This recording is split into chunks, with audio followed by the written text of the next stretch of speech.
Gallery নতুন একটা video দেখাবে যে কিভাবে 60 ভোল্টের গাড়িকে 48 ভোল্ট বা 48 ভোল্টের গাড়িকে 60 ভোল্ট করা যায়।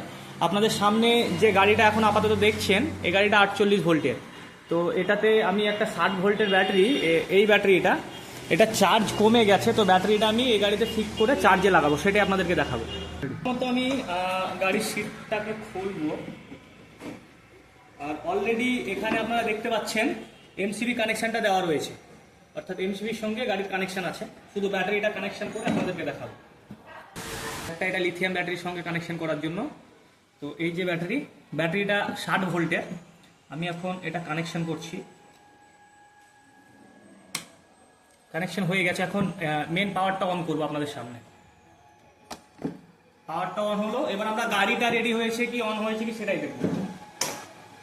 আপনাদের সামনে গাড়ি রেডি। বন্ধুরা আপনারা দেখছেন ব্যাটারিতে 59.2 ভোল্ট, অর্থাৎ 60 ভোল্ট 25 অ্যাম্পিয়ারের ব্যাটারি। তো আপনারা এখন দেখবেন ডিসপ্লেতে 48 ভি, অর্থাৎ 48 ভোল্ট। গাড়িটা 48 ভোল্ট এবং ব্যাটারিটা 60 ভোল্ট। তো এখন আমাকে গাড়িটাকে 60 ভোল্ট করতে হবে। তো বন্ধুরা এই গাড়িটির এই যে হেডলাইটের বা আপনার ডিসপ্লের নিচে গলার এখানে দুটো কেবিল আছে। এই কেবিল দুটোই আপনার গাড়িকে 48 টু 60 বা 60 থেকে 72 ভোল্টে পরিণত করে। এখন এটা আমি লাগাচ্ছি জ্যাকটা লাগানোর পরে আপনাদেরকে আবার পুনরায় ডিসপ্লে দেখাবো, সেটা দেখবেন 48 থেকে 60 ভোল্ট হয়ে গেছে।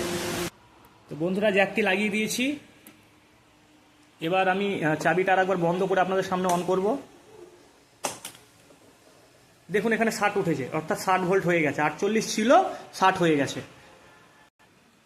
তো যেহেতু আপনাদেরকে দেখালাম ব্যাটারি 60 ভোল্টের এবং গাড়িটা 48 ভোল্টের ছিল, গাড়িটাকেও 60 ভোল্টের করলাম। তো কাজেই আমাদের চার্জারটাও রয়েছে 60 ভোল্টের। আপনারা দেখতে পাচ্ছেন 60 ভোল্ট 4 অ্যাম্পিয়ার। তো তিনটেকেই আমরা 60 ভোল্ট করেছি। এখন ব্যাটারি চার্জ যেহেতু কমে গেছে, ব্যাটারিটাকে চার্জ দেওয়ার জন্যই এই পুরো প্রসেসটা করা। ব্যাটারিটা রয়েছে বাইরে, ব্যাটারিটা ভেতরে ইনস্টল করিনি। কারণ হচ্ছে কি আমার প্রয়োজন হচ্ছে ব্যাটারিটাকে চার্জে দেওয়ার। যদি গাড়িটাকে ফিক্স করতে হতো তাহলে ব্যাটারিটাকে আমি এই জায়গায় ফিক্স করতাম, পুরো সেটআপ যেটা করণীয় সেটা করতাম। পুরো ভিডিও আপনারা এর আগে আমার ভিডিওতে দেখেছেন, সেভাবেই করতাম। এখন শুধুমাত্র ব্যাটারিটাকে চার্জে লাগাবো।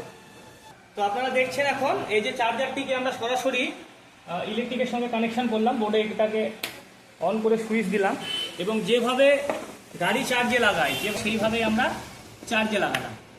দেখুন আপনাদের সামনে চার্জারে চার্জ হওয়া শুরু হয়ে গেছে, অর্থাৎ 20 থেকে 100% ফুল হয়ে গেল। মানে এই যে গ্রিন দাগ, সবুজ দাগটা উঠছে, এটা পুরোটাই গ্রিন হয়ে থেকে যাবে।